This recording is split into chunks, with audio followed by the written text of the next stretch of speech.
Special report में हम सीधे बात कर लेते हैं इजराइल की, क्योंकि इजराइल जिन देशों को अपना मददगार मान रहा था, अचानक उन देशों ने एक साथ इजराइल के सबसे बड़े दुश्मन हिजबुल्लाह के समर्थन का ऐलान कर दिया है। सवाल अब यह उठ रहा है कि क्या इजराइल को लेकर ईरान और सऊदी अरब की सीक्रेट डील हो गई है? और इसी पर देखिए ये खास रिपोर्ट।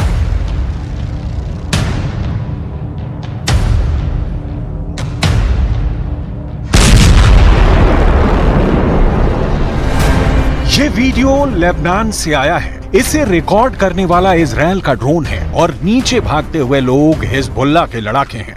गौर से देखिए ये वीडियो। ये दोनों भागते हुए एक बिल्डिंग में दाखिल होते हैं ताकि इजराइल के ड्रोन इन्हें देख ना ले, लेकिन होता वही है जो इजराइल का ड्रोन चाहता है।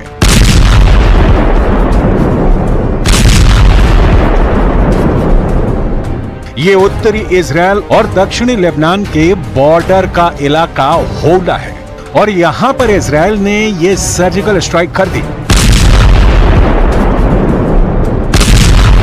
अब ये वीडियो देखने के बाद क्या हिजबुल्लाह चीफ गुस्से में होगा? क्या बेंजामिन नेतन्याहू जश्न मनाएंगे? कौन गुस्सा होगा, कौन खुश, या फिर इसका उल्टा होगा?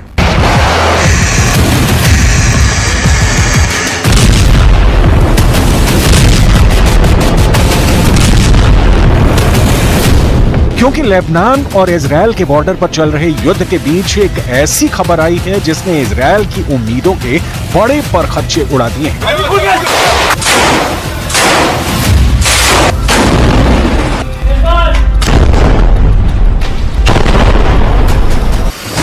खबर ऐसी है कि हिजबुल्लाह सेंटर स्टेज पर आ गया है और अरब देशों का बॉस कहा जा रहा है। लेबनान के इस मिलिशिया को जो अरब देश दुश्मन मानते हैं, अचानक वो हसन नसरल्लाह के इर्द गिर्द इकट्ठा होना चाहते हैं।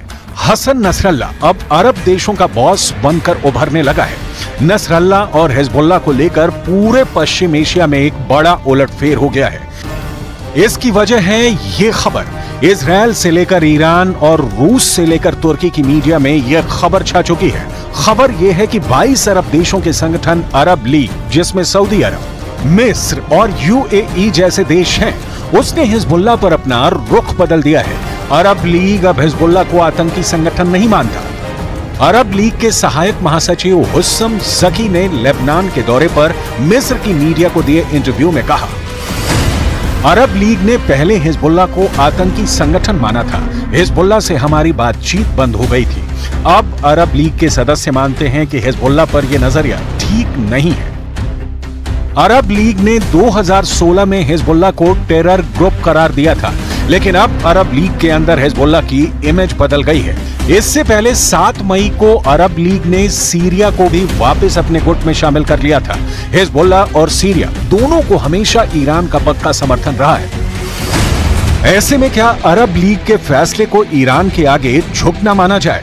क्योंकि हिजबुल्लाह कोई देश नहीं, एक मुल्क का मिलिशिया है और उसे लेकर अगर अरब देशों का ज़हन बदला है तो इसके पीछे क्या ईरान की पावर है? क्योंकि पिछले 2 सालों में ईरान ने सभी अरब देशों से अपने रिश्ते सुधारे हैं और अब इसका फायदा हिजबुल्लाह को भी मिलने लगा है। हिजबुल्लाह की पावर का एक और वीडियो देखिए। लेबनान इजराइल बॉर्डर पर हिजबुल्लाह ने ईरान की दी हुई अल्मास एंटी टैंक मिसाइल से हमला किया और इस मिसाइल ने सीधे जाकर इजराइल की नेमर बख्तरबंद गाड़ी को उड़ा डाला। इस तरह की टक्कर अभी तक कोई अरब देश इजराइल से नहीं ले पाया है, बल्कि गाजा पर बमबारी को लेकर अरब देश अभी तक बैकफुट पर रहे हैं। हालांकि अब हिजबुल्लाह जिस तरह से इजराइल पर हमले कर रहा है, उसने अरब लीग को एक अलग प्रेशर में डाल दिया है। अरब लीग ने अब अपना फैसला बदल दिया है और यही वजह है कि हिजबुल्लाह के ठिकानों पर बम गिरने के बावजूद हसन नसरल्लाह बहुत खुश हैं और अरब लीग के एक्शन से बेंजामिन नेतन्याहू को बहुत बड़ा सदमा लगा है। अरब देशों के रुख ने हिजबुल्लाह और इजराइल का मूड बदल दिया है। हालांकि इसमें कोई शक नहीं कि हसन नसरल्लाह ने अभी तक इजराइल के खिलाफ उत्तर में जो मोर्चा खोला हुआ है, उसमें हिजबुल्लाह को लगातार झटके मिले हैं। बहुत कम दिन ऐसे गुजरते हैं जब लेबनान में हिजबुल्लाह के किसी लड़ाके का जनाजा ना निकले।